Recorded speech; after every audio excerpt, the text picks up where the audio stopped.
What's up? What's going on? What's good, everybody? Here we are, January 28th, 2024, the Boxing Source podcast. That's right, the Boxing Source is here. And we got, a few things here that we're going to be talking about in this particular podcast. Big ups for everybody that will be joining live or catching a replay for this. We have a great guest that's going to be coming up here with us. See if they'll be able to check in to speak with us. And we got a few other things that we're going to be talking about, including what happened last night with the Jaime Munguia versus John Ryder bout, and we're going to get the reactions to that. Plus some comments that have been put out there reference to the winner of that particular bout, and those that say like, hey, maybe the winner should face Canelo Alvarez, but that's a whole nother thing, a whole nother story there that we're definitely going to catch up on here in this particular Boxing Source podcast. But at this time we're waiting on our guests to come in to chop it up here with us for a little bit, seeing if he could jump in to talk about a few things. I was able to see him in action last weekend. Last weekend. He was able to score wins, to stay undefeated there. So we wanted to, see about getting him on, seeing about having him chop it up, to, talk about a few things, not just what happened last week, but, pretty much how his career has gone so far, pro career has gone so far. So seeing here if we could get him on, get him out here to chop it up here for a little bit. So we're, just waiting on Q to get him here to join us. Definitely wanted to, like I said, get multiple guests here on the Boxing Source podcast as possible there for you boxing fans. So we want to, keep working on doing that and, continuously bringing in more content here for the Boxing Source for y'all to, enjoy, for y'all to, comment, react to it, and everything like that. So definitely working on that here in this particular channel. You know what I'm saying? I know that, a few people, definitely right now have, got a few things going on. I know that we've had, some action, on the gridiron. For me, man, I was, kind of disappointed at what happened in the early game. I was really hoping that it would be the Baltimore Ravens that would have come out on top today, but that was not the case. They, only what was it? Like they only allowed 17 points, but still couldn't score more than 17 points. I mean, that's crazy as an NFL team. So that's the thing about it, man. I thought the Ravens would have, pulled it out today. But you had like a lot of mistakes on both sides of the ball, just being there real quick.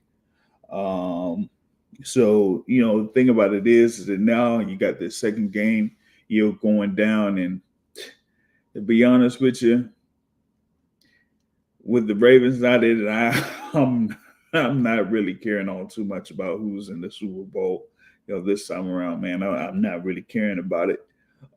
So regardless of the result of this NFC title game, we'll see.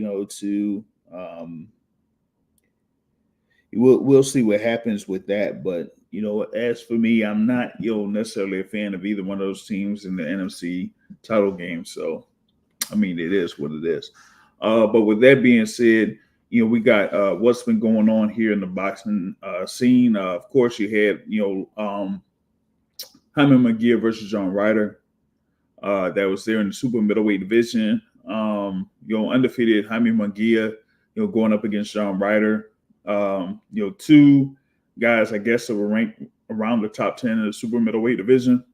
You had Jaime Munguia as a number one ranked in the WBC or something like that. He's probably number one in the WBO or whatever it is.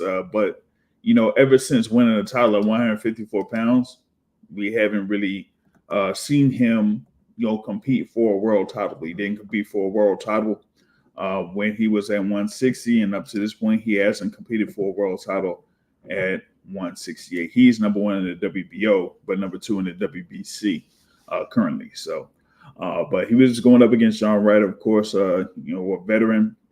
Scored wins over the likes of Daniel Jacobs, among others. Did face Callum Smith. His last fight was against Canelo Alvarez.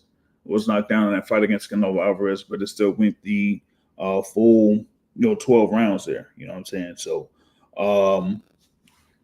but here in this one, we wanted to see what Jaime Munguia would do against a guy of Ryder's expertise or his level of experience, and he was able to handle that pretty well. So I felt like this one with Jaime Munguia, this was kind of like a fight where he was like the most patient over the course of the fight. Even though he was getting tagged with a few punches there, like the right hook coming from the southpaw in John Ryder, and also left uppercut. But you didn't necessarily see a lot of those punches coming from John Ryder really affecting him all too much.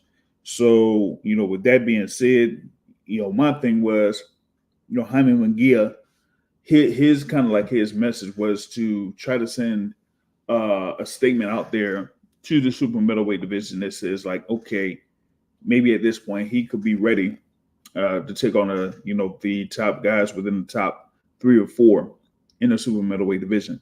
This was his first go around with Freddie Roach as his main trainer. That was the thing about Jaime Munguia over the past few fights is that the opponents that he's had was kind of like bringing him along very slowly, trying to see how he is as far as like being closer to being a complete fighter or a viable contender there in the super middleweight division, especially when he moved up to super middleweight. But this time around he was there with Freddie Roach, and I think he kind of showed a level of patience that we haven't seen from Jaime Munguia over the course of his last few years. Even with John Ryder, what he was doing as far as like on a defensive perspective is he was like backing up, and then once he went to the ropes, he kind of like lured Jaime Munguia in, but didn't really stay on the ropes that much early in the fight. He kind of like turned over to his right to get back to the middle of the ring and had Jaime Munguia reset, as far as like his offensive approach.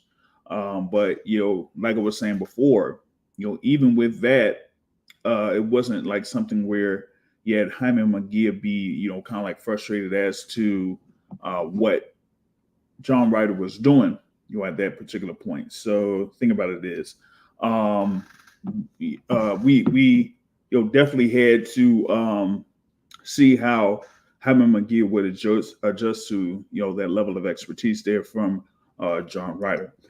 Just real quick, think our guest or special guest here is just about to come in, so we're trying to see if he's able to log in now, and there he is. He's able to check in. He is on here with us. Very thankful that he's able to join in here for a little bit.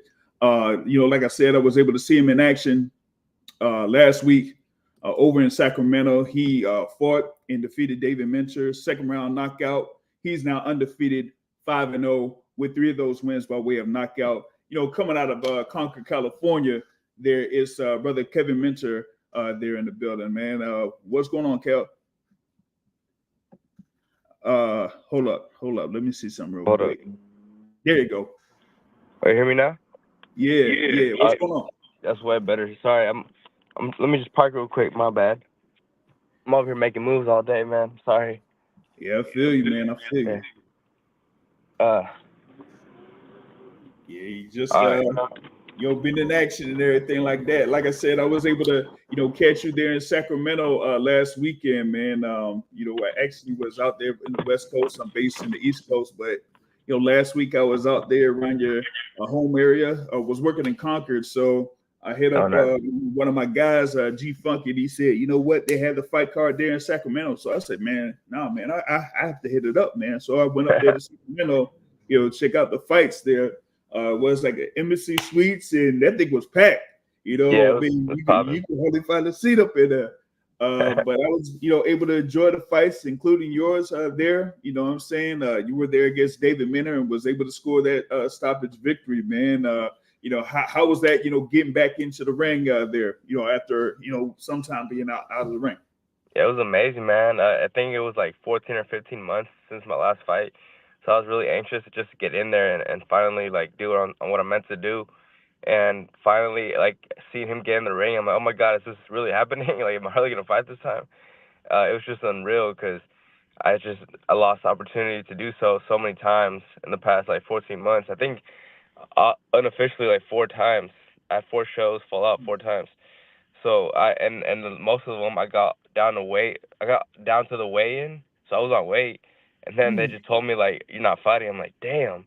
I did the whole training camp 3 or 4 times. At least 3 times I did the full training camp. Maybe one I found out a little bit early, but like I don't know. It felt unreal to finally get in there again. Yeah, yeah. I mean, you had that story there about like being there the day of the weigh-in and then at the last minute it gets scrapped. Now that's Yeah, the worst when it comes to yeah, being a fighter, a pro fighter. And then you get there, because when it's the weigh-in, everybody knows that if they in the boxing, like the weigh-in is like one of the toughest days, or probably the toughest day for a boxer because you're just in there, whether you got to make weight and then it's the day before, so it's like, hey. If I make weight, that's it, man. I don't have to care about nothing else. Just get ready for the fight. I can rehydrate. I can eat some food, all that type of stuff. right. So, when you get there and then it's like weigh in and then the fight gets like snatched from you, it's like, Yeah. damn. And of course, the worst part about all of that, they take away the pay for me and all that type of stuff in some of them cases. So that'd be the worst. But like I said, last week you were able to get in there, get in action, and I felt like you were doing very well there against David Minner, and then was able to get that stoppage victory in the second round, man. So like you said, like how was it like to step in there, finally get in the ring and have another fight there in Sacramento? Well, yeah, it was like everything I needed. We're working with new management and new coaching. So I'm not in Concord anymore. I'm actually in Sacramento, full time now. I'm working with exclusively with Brandon Gonzalez at Flawless Boxing. So he's just I've learned so much from him, and he's making me a better overall fighter. Like, I already had like I had the guts and the balls and like the commitment and the I guess the will to to come forward and do what I gotta do, but I didn't have like the technique. My technique was off, and he's really been polishing up my technique, making it a lot smoother. Being a true professional, I still had the amateur style that I had to get rid of. So Mm. this fight round, like I took a little bit longer. I knew he was overmatched, but at the same time, I don't want to just go in there and try and take him out. That's not what a true professional would do. So I'm trying to just slow down, kind of read what's going on, and see what's in front of me, just so just like the more ring time I have, that's a better experience for me versus if I just try to knock him out in the first 30 seconds. I'm not gonna learn nothing. So I try use the jab. We really focus on the jab a lot. We're still working on it, but the jab was like 95% of the training camp. So that's what we use a lot, mixing up the head to the body, and it was working flawlessly in the first round. Now in the second round, I knew he was gonna be done. He's probably gonna be his conditioning was not going to match mine, so we knew it was time to apply a little bit more pressure. So I started to turn up just a little bit. But I guess that's all it took. I didn't think he was going to go out that quick, but he did. Yeah, I mean, Yeah, like you were saying, you were working on the jab and the timing. Pretty much like the timing is everything with the jab, because you definitely want to throw your opponent off, whether it's going upstairs or downstairs, and then you'll be able to open up more, offense by doing that. And that's basically what you did. You pretty much like it was like probably what the first like real big shot that you landed on him. He like he went down. like you said, it was like No Mas as your nickname. You know what I'm saying? He literally said no. Yeah, yeah. So that was good, and you were able to get the stoppage, and that crowd was really supporting you there, man. You were out there. You said thanks to everybody that was showing up there in Sacramento. A lot of people were out there with you, after the fight, supporting you and everything like that. So how is it to get that type of in town support out of Sacramento? That it made me fall in love with boxing all over again, man. Every time I'm going through these training camps, it's hard to remember why you're doing this, and you only get reminded one day at the very end of your training camp, which is fight day. So it was beautiful. The support was even crazier than before. Like I think this is probably like the biggest turnout we've ever had. We sold over 120 tickets, if not more. So that's 120 people that paid just to come watch me fight, and then 20 of those were ringside. So obviously the marketability is there, the fan base is there. Um, but it was good to. I had a lot of sponsors that my fights kept falling out. I had a lot of sponsors that I picked up along the way last year, and I also never gave them their I never paid my dues to them because they gave me the money, and I didn't get to fight and present their showcase their brand and on my suit or on my trucks. And finally, I got like if 10, if not 10 to 15 sponsors like finally cleared out the way. So I finally was able to pay my dues, and now the next fight I'm excited because that means we can make a whole lot of money since like I'm a clean slate. I'm assuming most of these people are gonna want to help me out again.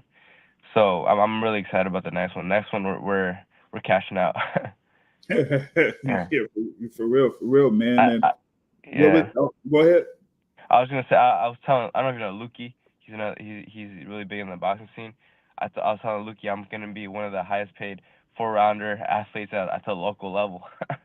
I think that's Lukey Boxer. I think Yeah, I heard of. Yeah, yeah, yeah, for sure, for sure. And that that was what I think it was like your fourth fight there at that particular venue. So they've been kind of like building those type of fight atmospheres there around the embassy suites or whatever like that. But sometimes for me those things are like some of the better events to go to because like everybody's like right there and it's almost like most of the people that are showing up because you've been there. It's like trying to, like you said, you've been selling tickets, you've been out there in the streets of Sacramento and everything like that.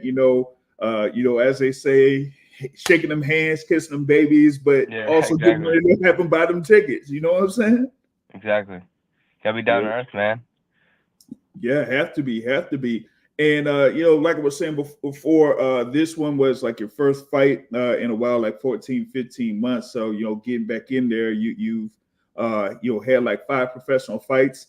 Of course, you had your amateur background. You've definitely been highly ranked amateur, like I said, up to like number 2, basically. So, a lot of people know about, your amateur pedigree and, who you've been in there with and who you've, fought against. So, it's like now you get to, like you say, you finally get to get going there in the pro ranks there because sometimes when you're coming off of the amateurs and you switch over to the pros, you want to get right at it and get right at it. So definitely having this fight here that happened last week, now you could get that momentum back going again. Oh yeah, we should have a busy year, God willing. Yeah, for sure, for sure. Now, going back to your amateur days, like I mentioned, you had a decorated career there. Fought like a lot of fighters out there that are in the pro ranks right now. I think what was it like? You had Duke Reagan that you fought against. You fought, I think it was Rasheem Jefferson. Yeah, Yeah, I think who else was there? It was Bruce Carrington. yeah, And also like Keyshawn Davis, a couple of notable fighters that yeah. you've been in there in the ring with. So, how is it like kind of going against, that type of competition in the amateurs to prepare you for the pros right now? That's like one of the most invaluable experiences that modern amateur boxers kind of are sleeping on. They think it's this shit comes easier to where like you can have 20, 30, 40, even 50 fights and then turn pro. I mean, in some situations, yeah, you gotta do what you gotta do because life hits, and maybe you're getting too old, or maybe you just need to make the money because you maybe just had a kid or something. I don't know. But if you do have the opportunity, if you do have the time, and if you do have the patience, I highly recommend getting that the amateur experience at the highest level, fighting in every national tournament that you possibly could.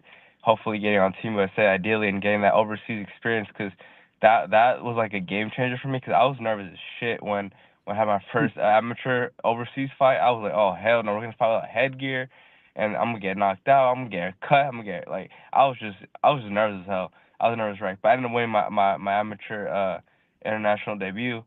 So like going into the pros, it's not so different no more because I already fought without headgear. It's just the gloves are a little bit smaller. Um, but that's the thing that like most amateur boxers nowadays, they don't have the patience to wait around and get even 100 fights, which is a big ask. I do admit. Yeah. But I would settle for 75 at least. Get some if you have the time. If God permits. But what that does for you is when you turn pro, now you've been in very similar situations to where, like, for example, you got a pressure fighter, you got a counter puncher, you got a boxer, you got a super slick guy that like is extremely hard to hit.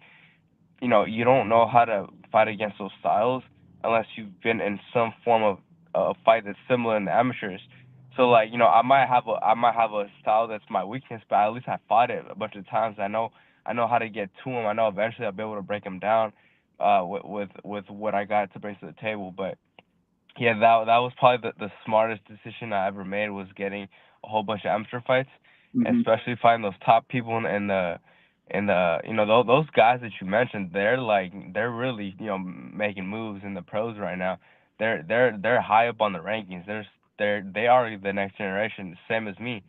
So knowing that I fought those guys, and I gave them a hard fight, and I know that it was an easy fight for them. I know I'm meant to stand amongst these guys, and I know I'm meant to be a contender, and God willing, a world champion. Yeah, definitely. Sure. Being Yeah. at that level. You know what I'm saying? Right. I mentioned what was it, Bruce Carrington. He's kind Uh-huh. of been up in the ranks. And then you had Keyshawn Davis there. Around the lightweight division, he has like a big fight coming up here. I think it's next month too. So yeah, you definitely been able to compete and hang with those guys, and like you said, you're pretty much waiting for your time to come up on that. For sure. Now, one thing that you did mention there that's on your social media page is that you were able to even coming off of the thing there with the amateurs and being there with the pros and everything like that. You were also able to be in school and be at the Sacramento State University and be a graduate at the Sacramento State University. So, how was it, going through that? Because I sometimes talk with fighters that have been young and coming up in the ranks, and are also like being in high school and college, and then splitting that time up while being in the gym. So, how was it, taking those courses at Sacramento State University? Man, college was fun as hell, man. I'm not gonna lie to you. It was really really fun, because I feel like I got to be a kid, and really just explore and educate myself a lot better. But relating to boxing, that was probably one of the best decisions I made, because boxing is not just a sport once you turn pro. It's also very much a business, and it's not just any business. It's the entertainment business. Yeah. So if you don't understand that part, you're gonna have a really hard boxing career. You're gonna be like, well, why am I getting the short end of the stick every time? Well, that's because maybe you're not selling tickets. Maybe you don't have any followers on Instagram. Maybe nobody knows about you. Maybe you're not marketable. Maybe you're not, pretty enough to to say, to be honest. Like, you gotta be good looking, you gotta have a voice, you gotta like be educated, you gotta walk the walk and talk the talk. And that's something that kind of learned a lot from my experiences in college. Being educated is something that makes me smarter outside the ring. I know how to rehydrate. I know how to make sure my body's good. I know how to get down to weight the right way. A lot of these pro fighters are still cutting weight like very very unhealthily, like, and that's a huge disadvantage come fight day. You don't want to like be completely drained come fight day. That's like the worst thing you can do. You're guaranteed to lose pretty much. So college was something that, especially studying kinesiology with an emphasis in exercise science, I really focused on learning, what's gonna, build my body the best, and most Hmm. efficiently.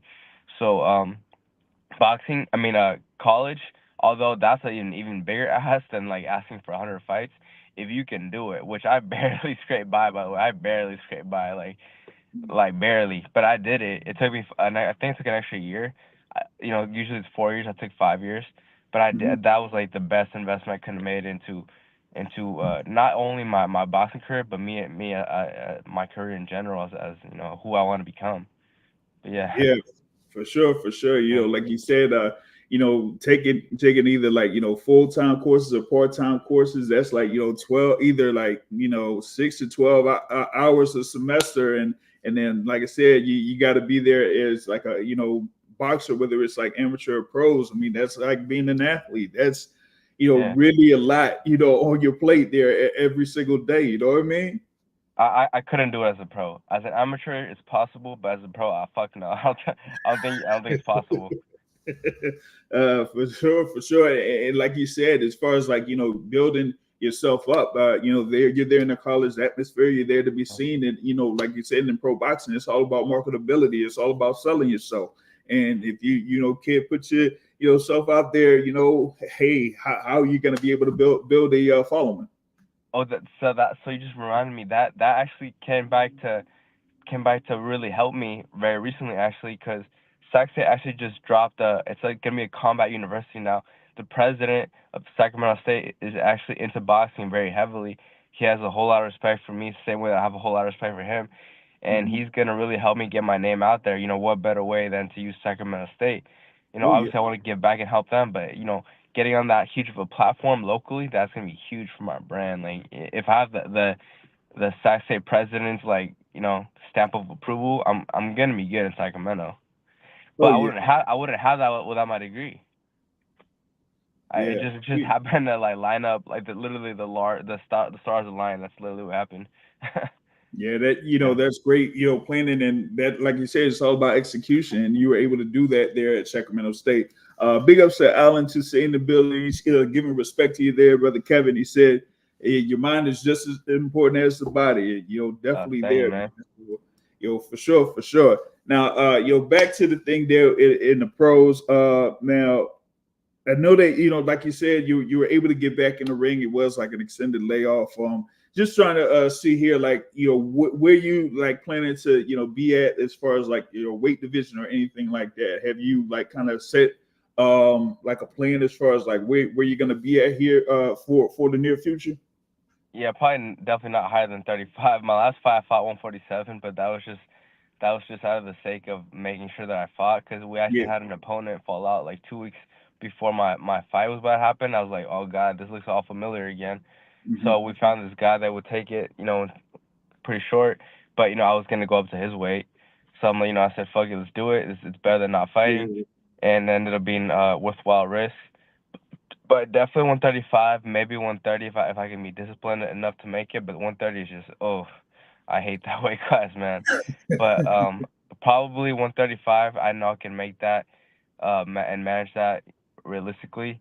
130 is just I feel like super dehydrated. I don't know if that's the weight class for me anymore. I actually had my first 4 fights at 130, but my last one at 130, which was like 15 months ago, I just felt like super drained and I felt like I won, but it was all through willpower, like pure like balls to the wall. But I don't want to have to do that. I want to have my legs under me. Hmm. Yeah, so 35 probably.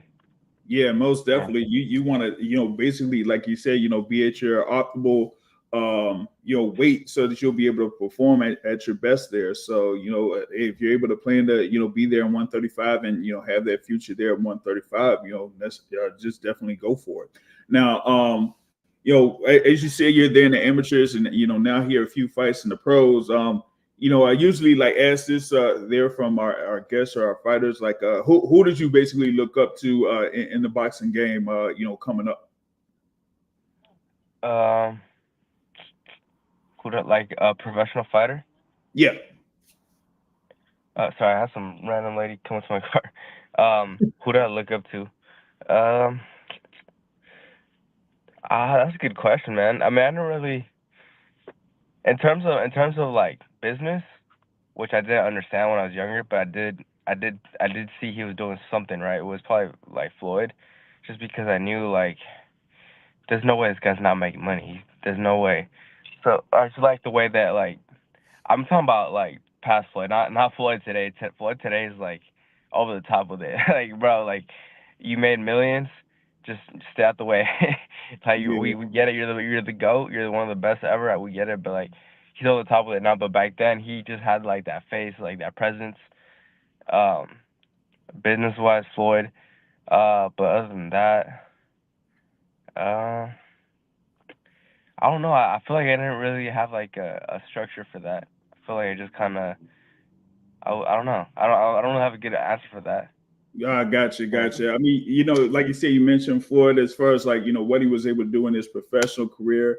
Yeah. Like I said, he built himself as far as like marketability is concerned, and spread himself out so that more people would see him, whether it was win or lose. And now these days it's exhibition fights, and being a promoter, and like he says, I like to make smart investments, and keep up quality investments. So that's kind of how he is these days. But I'd say he was definitely a good fight, a great fighter, of course. But Yeah. marketability was also part of it. With that being said, we got to see, like, when it will be the next time that we see Kevin Nomas Montano. I don't know if they're working on getting you back in the ring again, or is there like something where you want to say like, hey, maybe we could have like another fight here in Sacramento, or see if there's like something else going on, out maybe in California or in another city. Yeah, my priority right now is probably to stay local, just because there's so much like I hate to talk about money, but like let's come on, let's be honest. Everybody needs to make money. This is a hurt business. This is the entertainment business. So if I'm gonna entertain you, I'm gonna get paid for it, and Mm. preferably a lot more a lot more than $1,000 for a 4 rounder fighter, or Yeah, like or 2,000 for a 6 rounder locally. Like that's not really nothing. So, but the money doesn't really come from the purse. I'm sure we all know where the money comes from. I don't want to speak on that, but um, my party is probably local. We are talking about we have a few options, either March or April. Most likely it'll be April. Um, but worst case scenario, we if we fight in March, it would be like in San Francisco at the Cap House. You know, uh, mm. West Side Promotions. Yeah, yeah, Um, there was an interest there, but at the same time, I really like the Sacramento fan base. Like there's just so much moves and money to be made out here, and I don't get why we wouldn't keep growing the brand. It's been working, so probably April. yeah. Gotcha, Right. gotcha. And like you were saying, it's very good to kind of like build there in Sacramento. You'll be able to build a good crowd there. Like I said, it's almost like a family type of atmosphere. Being in that Sacramento area, so you'll be able to get a few fights in, and build a crowd, build a following, and then we'll like expand, and then probably have a fight at the Sacramento Kings Arena or something like that. Yeah, Later. Golden One Center. Yeah, yeah, that would definitely be dope there. Be down there like downtown Sacramento, and have a great fight there. So definitely looking forward to that. Like you said, it'll be like March or April. We're gonna see how that goes. I was out there. I think I had my guy. I think it's G Funky Boxing. So I was able to Yeah, hang out with him. There for that fight day too. So like I said, it's a great atmosphere. So you could show up. It could be there at that Embassy Suites in the ballroom, and you'll just be there. And you'll be like right in the fight, so you'll hear everything. You don't have to be at like no row 502 or something like that. To yeah, see going down. You're right there in the action. yeah. So that's All the seats are good. Yep, yep, most definitely. So we want to see if that's going to be next up here for you, either March or April. Of course, seeing if you can, you'll be able to stay undefeated. You'll be able to build that crowd there in Sacramento, and get right back to it. But like I said, you were out and about, so I know that you were making moves. So be able to continue making moves. But big thanks for you to join here on the Boxing Source, and we're going to hear more from you here real soon. Yeah, hell yeah, man. Thank you for having me. Is there any way I can get like, are you gonna like upload this somewhere so I can watch it after? Oh yeah, this is on YouTube. I mean, this is like live on YouTube here right now, so you'll be able to check it out on YouTube and everything. Yeah, all right. Thank you, man. I appreciate it. Yeah, for sure, for sure. And y'all can follow him on social media, of course. You got No Mas Montano on Instagram, and I don't know if you have any other social media accounts, so you can let folks know. Nah, just hit me at Nomas Montano on Instagram. That's really the main one. All right, for Uh, sure, for sure. But big thanks for you for joining us here once again. And yeah, we're gonna hear more news from you real soon. Y'all be sure to follow his Instagram page to see what's next. Hear from Kevin No Mas Montano. Like I said, right now 5-0 with 3 KOs, but we're gonna see him to get to 6-0 and maybe 4 KOs as well. yes, So sir. yeah, let's go. All right, man. Thank you, man. All right, All peace. right, for sure, man. No doubt. So that is Kevin No Mas Montano was able to join us here on the Boxing Source. Big thanks for him to do that. For him taking the time there. Of course, he's over in the West Coast, so that's right around like right now it's around after 5 o'clock p.m. Their time. So he was able to join us here for a little bit. Like I said, I was out there for his last fight. That was over in Sacramento. Was able to drive out from Concord, California, over to Sacramento to the Doubletree Hotel out there, where he was able to score that win over David Minner. That was a card that had what it was like about 6 to 7 fights or so, which included Victor Guerrero as well. Yes, part of the Guerrero family. So you had that. You had the debut of Steve Johnson, pro debut of Steve Johnson. That was part of that card as well. So that was something that I was able to catch there. Now, hey, just right on time here. Now we have our we have our guests here. Our weekly guests, our weekly panelists. Great contributors here to the Boxing Source. Of course, our longtime contributor there from the ATL area. My God, the boxing academic is in the building with us, man. What's happening with you? JR, how you doing today, man? Man, I'm all good, doing well. Like I said, was coming back from a long trip last weekend. That's why we pretty much didn't have a podcast last weekend. But we back at it this weekend. And we're able to talk boxing. I just got off with Kevin No Mas Montano. He was able to spend some good time with us. So for those that just missed it, y'all be able to catch the replay here on YouTube. Now we're going to talk about what was happening there on Saturday. Like I said, you had Jaime Munguia versus John Ryder. There in the super middleweight division. Jaime Munguia was trying to see if he could stay unbeaten. They're going up against John Ryder, of course, super middleweight contender. Was the WBO mandatory of sorts? There for Canelo Alvarez for the super middleweight division, and was able to go 12 rounds with Canelo Alvarez, and hadn't had a fight since then. So he was getting in there against Jaime Munguia, and I think folks coming into this were like saying, okay, let's see what Jaime Munguia could do against an experienced guy like John Ryder. And I was saying he was pretty impressive here in this, scoring a few knockdowns in reference or en route to the stoppage victory there to stay undefeated. So now he's 43-0 there. But I felt like Jaime Munguia being there with Freddie Roach. That was like his first fight with Freddie Roach, and he looked really comfortable there in the ring against John Ryder. Even with John Ryder doing a couple of things to try to get Jaime Munguia a little bit frustrated, and it was still Jaime Munguia that gets hit with significant shots and whatnot. So I felt like he was able to stay patient and still work on getting those knockdowns. That the one where he scored the knockdown in the fourth round, kind of like stopped a little bit of momentum that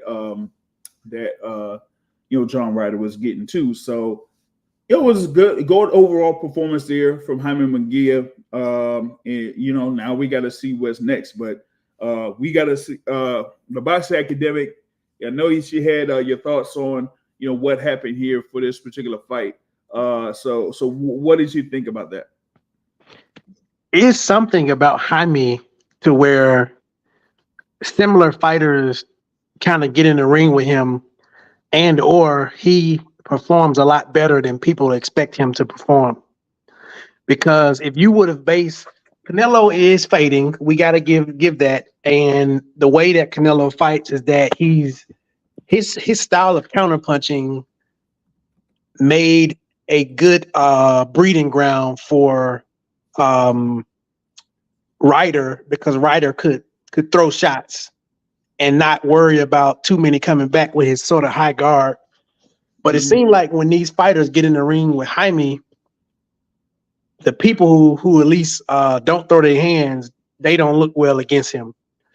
And so, yeah, Jaime was being patient. You got to give him that. He definitely looked. I mean, to me, he looked better than what he did, right? Yeah. And then whenever he decides to crank it up, he always seems to separate his level from other people. Whether that's a real level, whether there's real separation between people, whether he has great will, whether he has a great chin, whatever it is, he take him sort of. It's weird because he take him to deep water, but maybe I don't know if it's my expectation of him, but he takes him to deep water and then he get him out there, right? Mm-hmm.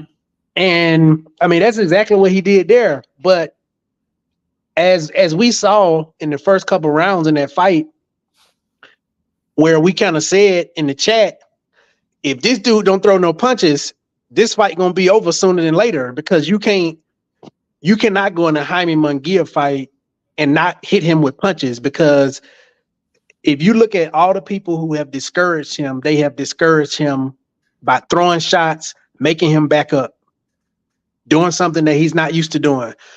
He's obviously working on it. He's obviously trying to work on it and get better at backing and doing shots, because he did a good job at being, quotation marks, patient. There were times where it's like he kind of like didn't think about it and then he got hit with stuff, but you can tell that he's at least working on it.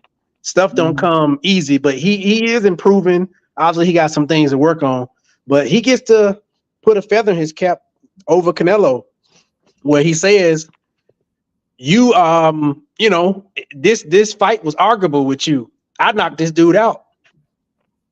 Now, you also got the realism to where people aren't the same a year after they get in the ring with certain people. 2-3 fights later, you probably won't at the top of the game, you won't be the same fighter that you were 3 years later if you fight in top competition. Mm-hmm.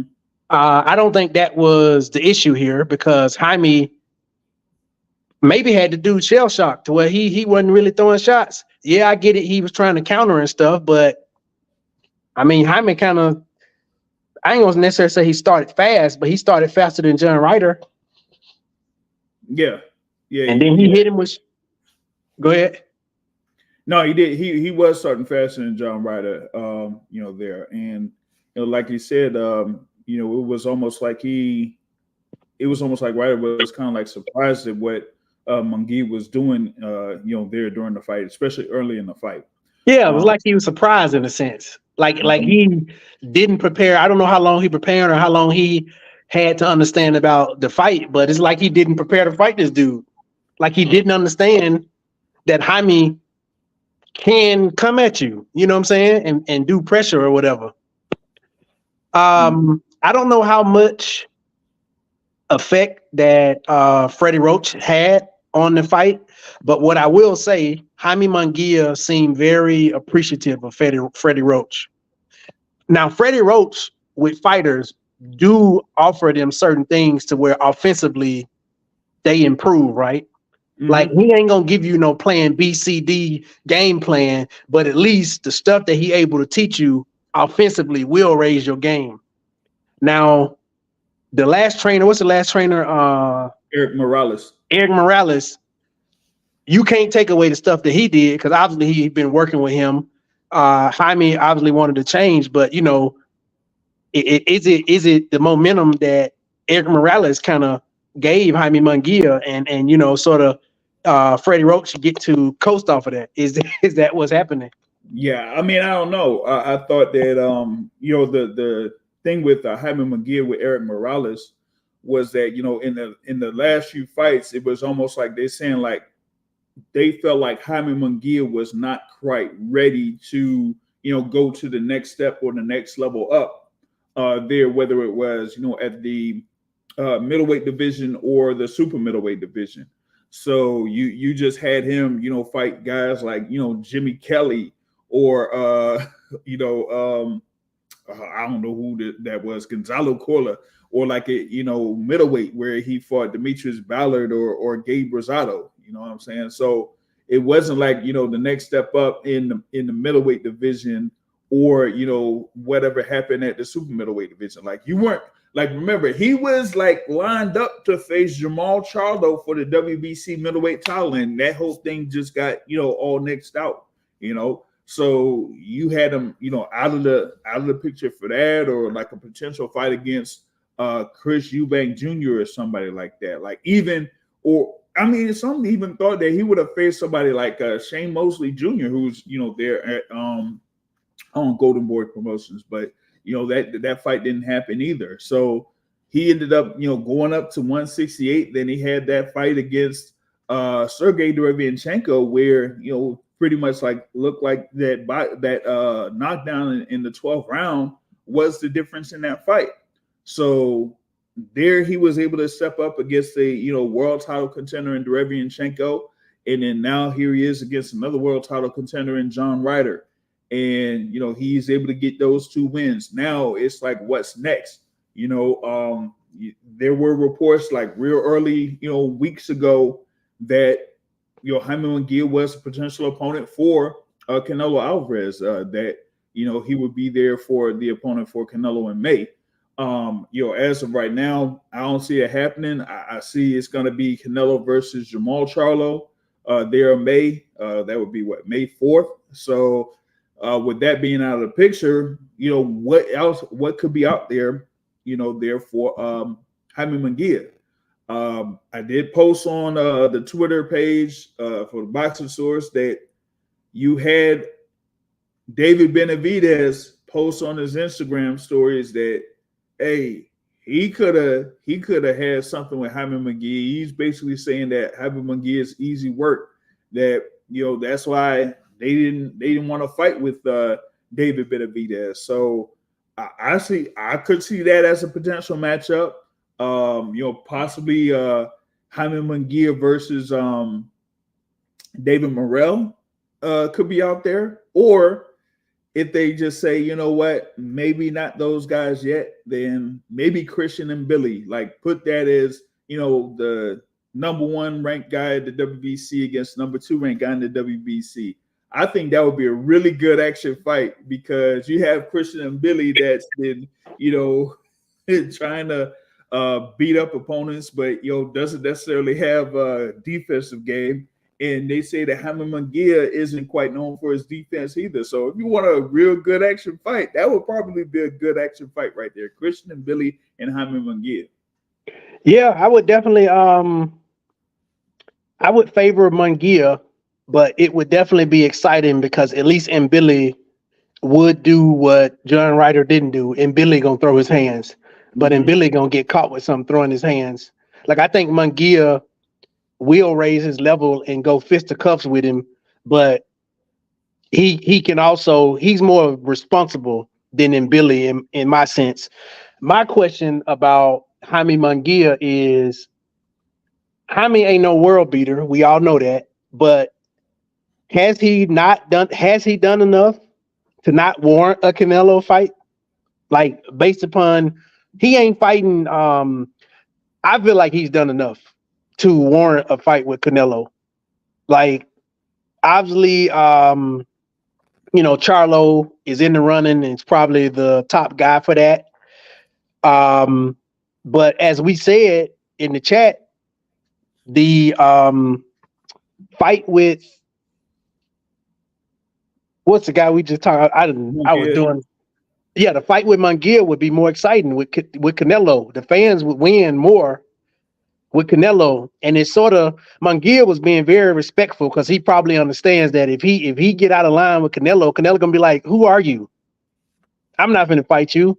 So he was very respectful and said, "Hey, if Canelo allowed me to grace the ring with him, I would be, I would be so gracious for that, And that's the way that he get Canelo by not getting out of line in a sense, because Canelo kind of look at him like a little brother in a sense, not a little brother, but a little kid in a sense. But that fight would be more exciting than Charlo, in my opinion. Mm. And we got our guy here that's joining in on the chat. He said Jaime Munguia is barbecue chicken for Canelo Alvarez. He said barbecue chicken. But like you were mentioning, it's like the question would be like, would Munguia versus Canelo be more exciting than Jamal Charlo versus Canelo? And the thing is like from an offensive perspective, I feel like it would be.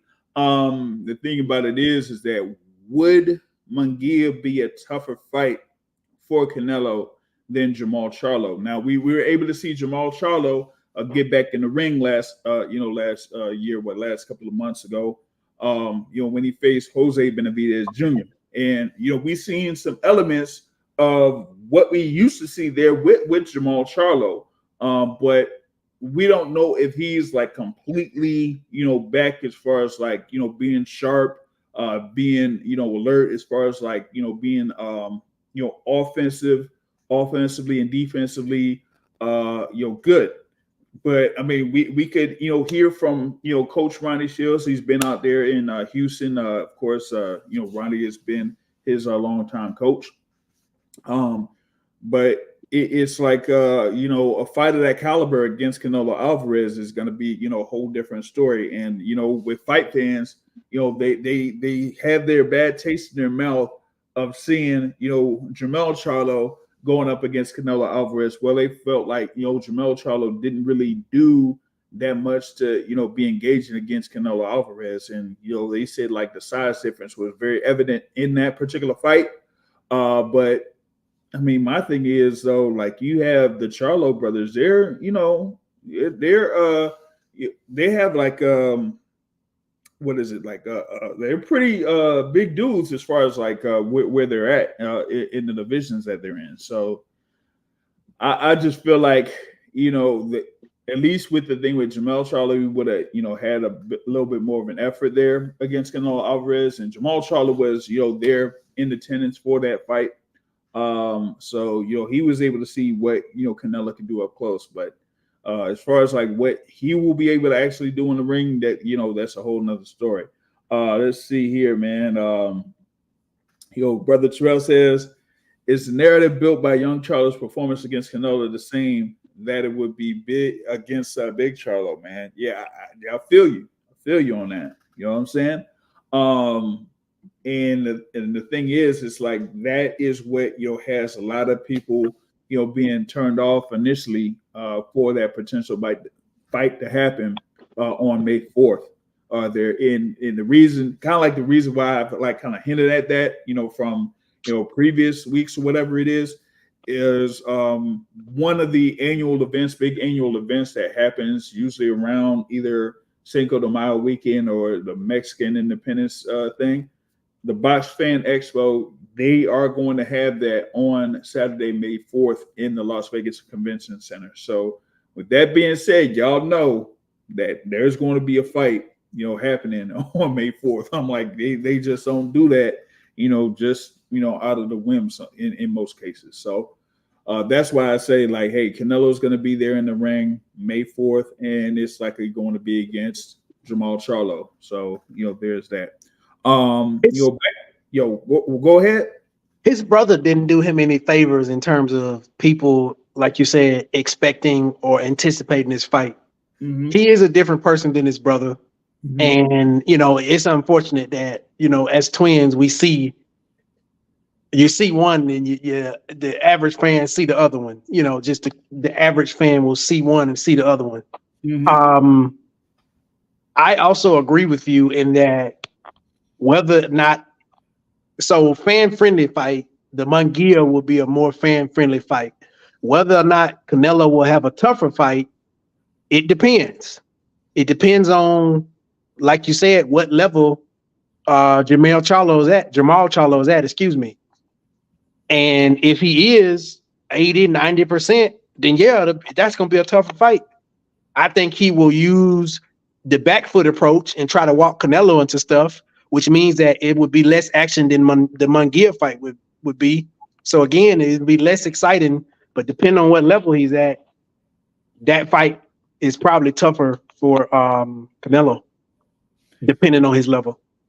Right. And like I mentioned, the thing with Maul Charlo was that he was able to, get back in the ring against Jose Benavidez Jr. and he had a very extended layoff after that. That was like 2 years. That was almost Keith Thurman level, pretty much. And I'll mention Keith Thurman later. But he was able to do a couple of things that he was doing, when he was at the top of his game, like when he was facing Sergey Derevyanchenko, or even before that when he faced Julian Williams. Utilizing the jab, being able to come behind a powerful jab, catch his opponent with counters and that type of thing too. But that's the thing, man. So that's kind of like how that goes there with Jamal Charlo is, does he still have those abilities that he had when he was at the top of his game and everything like that. So that's kind of like how I put it. You know what I'm saying? But you had that potential fight coming up. I did mention Jaime Munguia. I don't know, man. You had that fight that was out there on the zone. I know that you kind of like wasn't really all too in favor of a lot of the fights that were on that particular card, man. At least like the first fight that they had on there, I thought that was going to end up being a stoppage with David Picasso, but he suffered a rib injury, during that fight, so he pretty much went through those full 10 rounds. Then you had the thing there with Gabriela Fundora, where it looked like she was about to lose that fight with Christina Cruz, but even with that stoppage victory at the end of that round, man, which folks kind of question that, even though Christina Cruz turned her back. If that fight went through the full 10 rounds, she would have still won the fight by unanimous decision. She had one judge had Gabriela Fundora winning all 9 of those rounds going into that 10th round. And then one judge had Gabriela Fundora winning 8 of those 9 rounds. So there was no way that Christina Cruz was gonna end up winning that particular fight. That was it, Oh wow. I didn't know that the scorecards were like that. Yeah, those scorecards was crazy. But you can see, you could see even so she turned her back, but as the replays and stuff showed, it was because what's her name kind of got behind her. And then, like how you protect yourself. If somebody behind you, you don't know if they're not gonna hit you or not. So you crouch and bend down and you protect your the sides of your face, and you crouch down to where if they do come, they gotta go from the floor and hit you in the face or whatever. Mm-hmm. But that was the opening the ref needed to be like, hey, because I'm sure he already had the bug in his ear. Whose promotional company she's on. Well, actually, she's actually there with Samson Lukowitz. Okay. Okay. Look at that. So she was adding on to this card there. But I'm not sure how far she gonna go though. Yeah, I don't know. She was able to win a world title there in this one. So defend it. That was her first defense of that title. But like you said, you're not all too sure. I'm Know, not how I'm not far. trying to be funny, but the quality of world title fights, does it tell us a lot about her pedigree? Does it really tell us a lot about her pedigree? Just because she got a belt?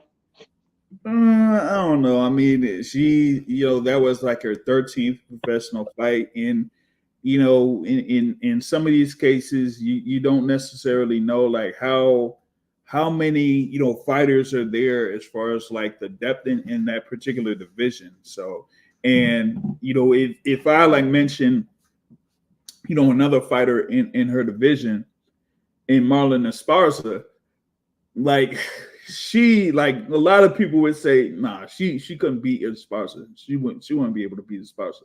So it's like, after getting this win, I don't know, they'll probably like get her into defend that particular title a few times, build her up a little bit, but eventually she might end up fighting Esparza, and then that's going to be a whole different level, because Christina Cruz was definitely getting the best of Fedora, particularly in the first half of the fight. So, and it probably wasn't even close. It only was like the second half of the fight where Gabriela Fedora was, getting back into it and getting more comfortable. But she was like getting countered left and right, over those first 4 or 5 rounds of the fight.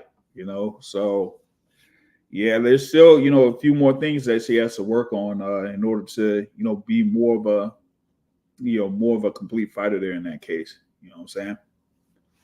So you definitely had that on there. What was the other fight? Like he had the thing with Alante Fox, right? Him going up against Darius Fulgham. Yeah, man, that was a rough fight. That was definitely a rough fight there for Darius Fulgham. He was able to go the full 10 rounds. Some folks thought that, he would be able to get a stoppage there against Fox, but Fox just made it really rough for him. A lot of clinches in that particular bout and all that. So it was a sloppy one there for Darius Fulgham. But he was able to get through and get the win in that particular bout. So he stays undefeated there at 10-0. And then you had Oscar Collazo getting a stoppage, over Ray Gutierrez, so in 3 rounds. So at least that kind of like got the crowd going back up there before that main event. So that was all good on his thing there in reference to that. You got like some action that's coming up this week. That'll be on ProBox TV. A really good one, actually. Actually, you might have two good fights on there on ProBox TV. The main event there is going to be Angelo Leo versus Mike Plania. For those those are two notable fighters there. Angelo Leo, definitely there. What was he? A former world champion there. Was able to win the WBO super bantamweight title before losing it to Stephen Fulton. Mike Plania also is notable. He's been on a couple times on like top ranked bouts and fought like top contenders as well in the super bantamweight division. So that's going to be a good little scrap there at the main event. And then you're also going to have Antonio Moran versus Romero Duno as a part of that card there on ProBox TV. Hopefully, I want to see about trying to get to one of those ProBox TV cards there in Plant City. That would be good if I would be able to pull that off. You know what I'm saying? So that's what's coming up here later this week. I'm trying to see if there's like anything coming up within the first weekend of February, but I know that we got what is it? Teofimo Lopez that's going to go up against Jermaine Ortiz there. That's coming up. That's going to be during the Super Bowl week. So, definitely is looking forward to that on February 8th there. I supposed to have like Connor Ben on February 3rd. So that's also coming up as well. So That's basically what they got going on with that. One thing that I'll kind of like jump on here a little bit, before the end of the show. We got to visit this. I was kind of like upset about what happened. I think he had the thing on for the midweek report, and I had like leaked it out. What was going to be announced for March 30th. That Tim Zoo was going to be facing Keith Thurman. And soon after that, you had that dude that released the news out there because he's part of the network. So with him being part of the network, then he just gives him some added validity, even though he's pretty much like the latest one to put out the news. You know what I'm saying? So now you're gonna have Tim Zoo versus Keith Thurman March 30th in Las Vegas. A couple things with that. Number one is the bill is actually Keith Thurman versus Tim Zoo. So Keith Thurman is the A side in this. That's number one. Number two is not for the WBO super welterweight title. It's going to be fought at 155 pounds. So that's very interesting. But I mean, I guess number one, you're gonna have Keith Thurman in there. He hasn't fought at 154 pounds anyway. So you can't really contend for or compete for the WBO super welterweight title. So that's number one. And then number two is like, well, Tim Zoo, had mentioned many times over that he wanted to have a fight over in the States and have something in Vegas. So he's able to get that opportunity to have a fight in Vegas. It's not against Jermell Charlo, which could have happened last year if Jermell Charlo wasn't injured at this time a year ago. You know what I'm saying? But now Tim Zoo gets the opportunity to be in Las Vegas to have a fight, but this time against Keith Thurman. You'll have, a co-feature bout, Rolly Romero defending his 140-pound title against Isaac Cruz. Now, even that one is surprising to me that the WBA 140-pound title is on the line because Isaac Cruz had been, there at 135 pounds. And I thought maybe he could fight for a world title at 135, but nope. It's going to be a 140 against Rolly Romero. So Rolly Romero, I guess, got permission from the WBA to defend the title against, Isaac Cruz. So there's that. Yes, let me see. There. Terrell says, doesn't Tim Zoo have the ability to take an optional defense? Well, I mean, he had that defense, that first joint there against Brian Mendoza. That was for the WBO title. He was awarded the WBO title after Jermell Charlo was stripped of the WBO title. So when he fought Mendoza, that was his first defense. As far as like what he would be able to do after that, we kind of like thought it would have been Tim Zoo making the defense against Erickson Lubin. And then we had like some news come out that, Erickson Lubin turned down the fight with Tim Zoo. And Erickson Lubin was like, wait a minute, we ain't getting nothing. We were like, hey, we were ready to go. We were trying to find out, hey, as long as we had the date and everything like that, we all good. So when that first initially came out, I was like, well, I guess Tim Zoo isn't going to be, well, we know that Tim Zoo isn't going to be fighting Erickson Lubin. So then who is he going to fight? And then, the news just, got out there that, Tim Zoo was going to be fighting Keith Thurman. So that's how that came about. You know what I'm saying? So yeah, Tim Zoo there against Keith Thurman. You're gonna have, like I said, Rolly Romero against Isaac Cruz. You'll have Sebastian Fundora versus Sergey Bohachuk, and you got Erislandy Lara versus Michael Zarafa. And the thing with Fundora versus Bohachuk too is that particular fight is going to be for the vacant WBC super welterweight title because they said that Jermell Charlo, is now the WBC champion in recess. And I'm like, where's all this coming from? There's one thing is, it's like, didn't Sebastian Fundora get knocked out by Brian Mendoza? And that was his last fight. And so now he's able to get the opportunity to fight for the world title in his next bout.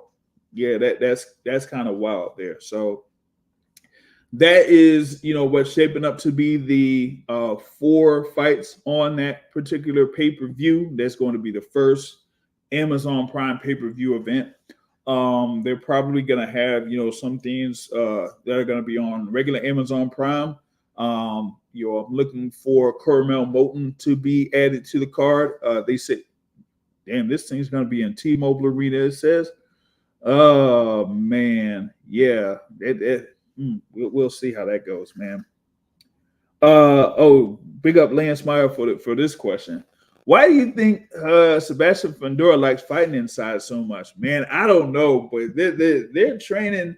I don't know what's up with the training regimen for Sebastian Fundora, but he just loves to be on the inside and throw uppercuts and everything like that, and not really use the jab and use his height and back up. Usually, it's almost like he just comes forward with the jab and then just works on that and just smothers his opponents instead of trying to use his reach and kind of like try to fight off of his back foot. But as you've seen there against Brian Mendoza, that ended up being his downfall, being there in close quarters. Even though up to that point he was doing pretty well in his fight against Brian Mendoza, he just got caught with a good shot that ended up flooring him. You know what I'm saying?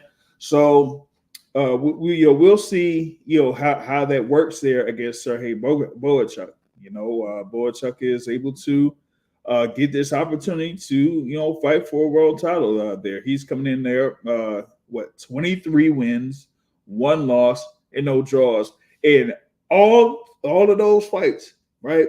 I think he had, looks like all of those fights that he had, those 24 fights, every one of them ended in a stoppage, a knockout or stoppage. Even that loss that he had to Brandon Adams, was a stoppage. But he stopped everybody, there. So this is going to be another one of them fights where it's like, hey, man, somebody's going to get knocked out. He says, Lance says, planning to develop a jab and throw his opponents off? I don't know. That remains to be seen. We'll have to see what goes on with that. You know what I'm saying? This one's going to be, an interesting, little thing there between these two. Like I said, it's for the vacant WBC title. You have Bohachuk there at number 2. You have Sebastian Fundora ranked at number 3 in the WBC. And when I saw this, I was like, wait a minute, what happened to Charles Conwell? He's there at number 1. Why wasn't he added on to this? He's there undefeated, 18-0, 13 KOs.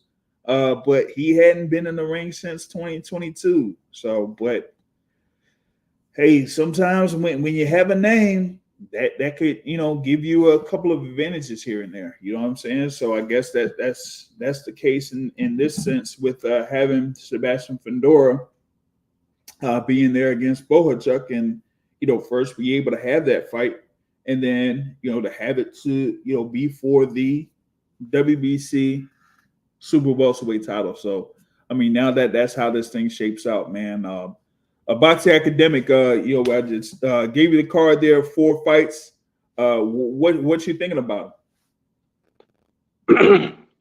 I think the fact that Fundora is fan friendly and he does offer interesting matchups with people, even though he faced his Achilles heel, which is a shorter guy who throws overhand hooks, or not overhand hooks, but overhand shots.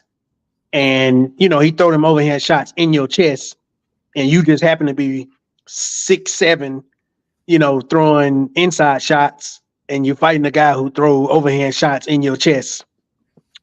You bound to get hit. It's just, just if your chin was going to be able to take advantage or take the punishment. If your chin was going to be able to take the punishment. I don't know the guy who he's fighting, but what I do know is that we're gonna get a nice fan friendly fight, like the fights that we saw yesterday. Quite a few of them was boring. We know that ain't gonna be the case with the Fundora fight. As far as him again getting the title, it just makes it interesting when he matches up with other people. Mm-hmm. And this one here, I know what that was mentioned. Who was it that mentioned that? Lance says breach with Mauricio. And I don't know all too much about that. But it kind of like seemed like while he was the interim champion, that they kind of like felt like he would be a good representation there for the WBC. So maybe that's it. I did mention his promoter there, and he's been able to work a few good deals here and there. Like I mentioned there with Gabriela Fundora. So you do have at least here with Sebastian, that he's able to get these opportunities. You know what I'm saying? So and I say, like, hey, I mean, if he's able to get this win, then he's right back in the mix. You know what I'm saying? Definitely back in the mix. But yeah, I just feel like this is something where like I said, it's going to be action. Probably it'll be an action fight. You'll have a lot of activity there coming from Sebastian Fundora as far as like his punch output. But now we got to see like how he comes off of his loss to Brian Mendoza. So I was about to say that. Will he be shell shocked? Yeah, that's the thing. Like if he gets hit with a big shot, how will he react to it? You know what I'm saying? So that was my thing. That was my thing about it is he's coming off a loss. It's his first loss of his pro career. A bad loss. And and like you said, it was a bad loss too. So how is he going to react to that as far as like being in the ring? You know what I'm saying? So that's kind of like how that's how I kind of go at it with this one is how will he be able to react to getting back into the ring after that loss to Brian Mendoza. You know what I'm saying? So you had that in that second bout that's going to be on the card. It says for the WBA title there at middleweight, and you have Erislandy Lara now going up against Michael Zarafa. A number of people thought that it would have been Erislandy Lara versus Danny Garcia, but nope. And it looks like the WBA had kind of like ordered this particular fight to happen between Lara and Zarafa. So this kind of like would like honor the mandatory defense of the WBA title. So now you have the number one contender there in Zarafa going up against Erislandy Lara. And Zarafa is like kind of like an unknown for many. He's from Australia. Pretty much like majority of his fights were in Australia. He had a couple of bouts against Jeff Horn at middleweight in 2019. But the only other fights that he's had that's notable is his loss against Kell Brook in 2018, and for some like going up against Anthony Mundine in 2021. So he's basically a fighter that's based in Australia and going up against Erislandy Lara. And if Lara is like the defensive guy or whatever it is that he usually is, this one could be a fairly easy fight for Erislandy Lara. So that's kind of like how I put this one. So there's that. And then when the last time he fought? Lara, that was that was at the Barclays Center. Let's see. Yep, that was the Barclays Center. That was on the Tank Davis Rolly Romero card Memorial Weekend in 2022. He stopped Spike O'Sullivan in that fight. That's a long time. Yep, most definitely, man. Yeah, he says like yes, Rothman's been under the radar for a while. Yeah, I mean he's like I said, he's had like a four fight win streak. Three of those were by TKO. But his last loss was to Jeff Horn there in 2019. So yeah, he's been under the radar there in Australia, but yeah, we'll see. We'll see how he performs here against Erislandy Lara. So you do have that, man. Like I said, that co-feature bout, Rolly Romero versus Isaac Cruz, and yeah, that like I was saying, dropped the video earlier. I mean, you had that news about I thought it was going to be Ryan Garcia versus Rolly Romero, and then then you have this coming out here, pretty much a day after. So now you got Isaac Cruz going up to 140 pounds, and he's going to be facing Rolly Romero there. And some people are saying that maybe Isaac Cruz can have a shot here in this one, man. I don't know. Like, I don't know, man. I mean, it isn't like, we know that Rolly Romero isn't, a refined fighter, and we've seen what happened in his last bout, there against Ismael Barroso, man. So I don't know, man. If Isaac Cruz could get him in a little bit of a thing there, it'll be wild, man. I'm not sure how he will be able to get through this one. Some people are picking Isaac Cruz to win. It's going to be a sloppy fight. That's one thing we know. It's going to be sloppy. And to me, the sloppiness favors Isaac Cruz. The sloppier the fight is, the higher chances he will probably catch Rolly with something. So, I mean, if it's in his best position to make it wild. And I'm not sure. I mean, Rolly, I guess he can fight off the back foot, but he probably gonna resort to throwing punches too. Yeah, it's gonna be crazy how that's gonna go at it. So I'm not all too certain how that's gonna turn out. You have, like I said, I was really, really, really disappointed in that fight that Isaac Cruz had against Giovanni Cabrera. Like I thought he would have lost that fight, and man, I'm still kind of disappointed because I had picked Giovanni Cabrera to win that fight. It went through those full 12 rounds, and they said it was like a split decision. I thought Giovanni Cabrera would have pulled it off, and they said it was Isaac Cruz. I was like, oh man, dang. Lance, asked a question here. How you feel about the paywall? Yeah, I mean, you're gonna have the thing first with the Amazon Prime, so you got to be able to have Amazon Prime to start, and then it's going to be like a paywall. So it's similar to like if it was ESPN Plus pay-per-view, like you're paying monthly. What is it like now? $10.99 a month or something for ESPN Plus now. And if they had a fight that was on pay-per-view, you would spend the additional money for that. Now, is it a good decision or bad decision for the sport? I mean, at this point, it is what it is. I thought that what we had last month with the Day of Reckoning pay-per-view, I thought that that price point was really good for boxing fans. Like what, $39.99 or something like that. Like, yeah, that's reasonable. Yeah, that's definitely reasonable. But to have it at like $64 or $67 or something like that is $90. Or yeah, up to 90. Well, it was like 90, what I'm saying, with those Showtime pay-per-views,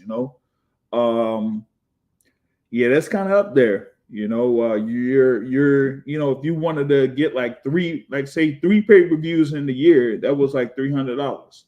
You know what I'm saying? But I guess they're doing that to accommodate these fight purses, and that's one of the things that some people have complained about the most is that the fight purses for these fighters have gotten, you know, to a very high point that it ends up, getting on to the fans. And the thing about it is that, now you have it to where at this point, too many people are streaming. So you're ended up losing money all across the board. So the thing about it is like, if are you going to like have that price point be where it is, to where those that actually want to support and do support have to shell out that much money, or knock it down or knock the price down a good little bit to probably have a little bit more support there, but you might end up having a lower lower amount of profit or whatever it is. I'm like, I just don't know. I just feel like if you had it at like, say, like $39.99 or $40 or something, like that should do it. Good question. Should activity dictate the fight purses or simply popularity? That's a good question. Popularity kind of drives a lot of these fighters to where they get to a certain point, and then regardless of how many fights they have, they still command the same amount of money. So you can have someone like Canelo Alvarez, or maybe like Anthony Joshua back a few years ago, or something like Errol Spence, or Hal Floyd Mayweather or something, or whatever, where they would have just 2 fights a year, and they would get big sizable numbers for those fights, but it's still 2 fights a year, But those that are fighting like 3 or 4 times or whatever it is, maybe they should get a little bit. But as far as their overall demand, like how is that going to work? Like for example, right? Like we got somebody coming up in the welterweight division that just was just became a world champion or whatever it is, was an interim champion, now had elevated to full champion, and Jerome Boots Ennis. And a lot of people say that Jerome Ennis is one of the more exciting fighters out there in the sport. But you pretty much see him like 2 times a year, or pretty much twice a year, So at least last year you saw him in January, and you saw him in July. So that's pretty much 2 fights. But outside of that, like how are you going to be able to have these fighters be available? And like we also say too, particularly with this deal with Amazon, like for PBC, they have at this time 12 or 14 dates, and they have a lot of fighters. You're not gonna be able to have all those fighters fit in with those dates, so you're gonna have to be in there. I have a thought. All right, go ahead. Popularity drives ticket sales, which drives profit.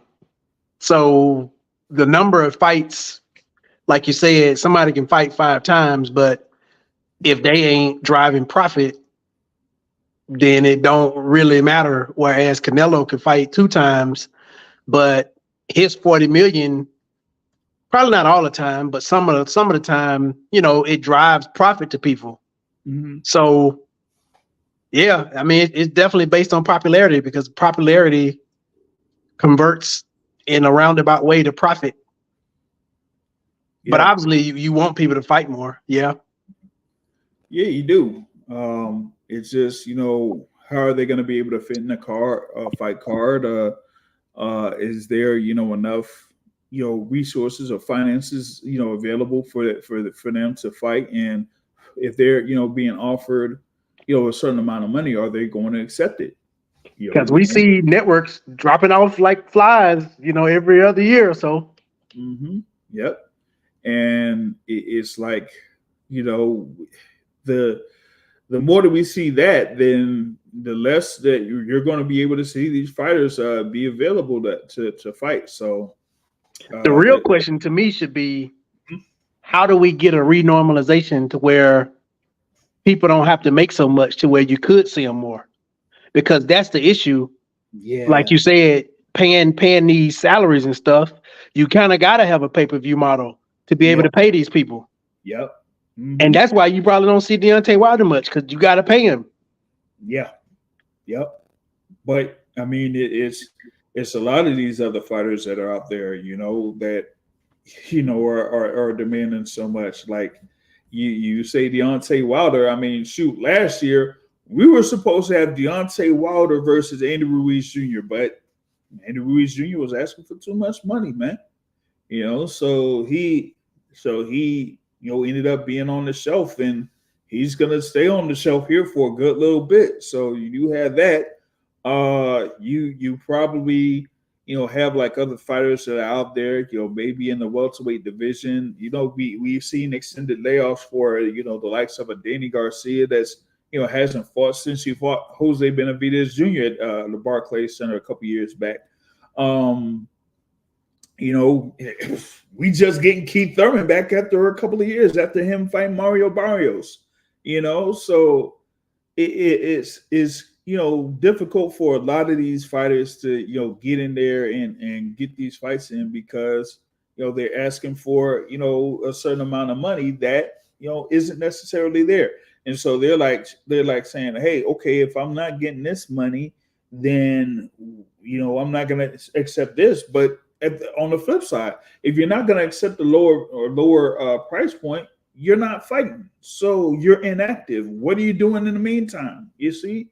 So it's a crazy situation that I think is eventually going to come to a head. I say soon, because what PBC is doing is basically what you have with Golden Boy and Matchroom right now. Like, they're pretty much behind a basic paywall right now, where you're gonna have to pay either for Amazon Prime or the Zone or ESPN Plus for Top Rank, so to speak, for them to provide these fights here for fight fans. It's not necessarily on ESPN that much. I mean, you do have some of these fights on ESPN, but other fight cards that are strictly on ESPN Plus, we're going to be seeing those more and more. So that's the thing, man.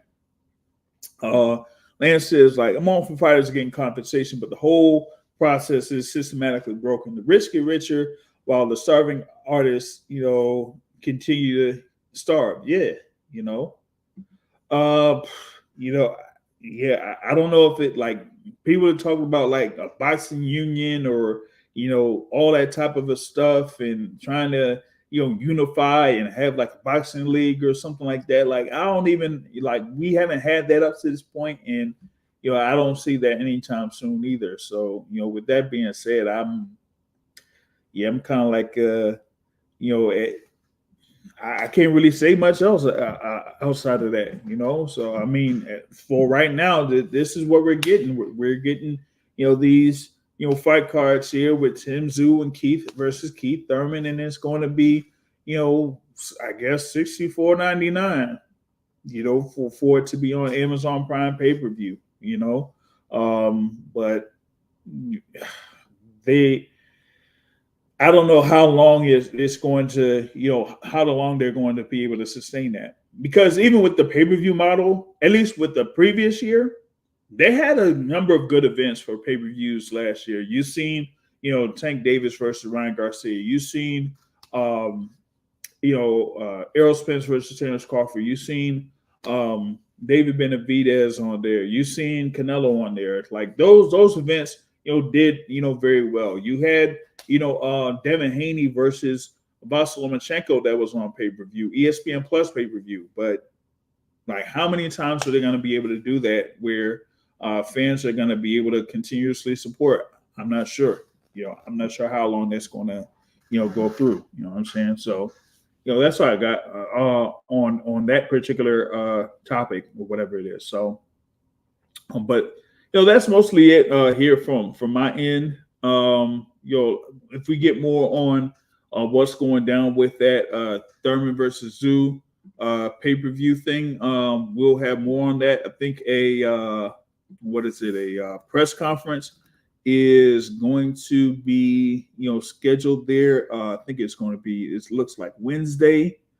in Los Angeles, they're going to have the press conference for that. So, definitely looking forward to seeing what they got for it.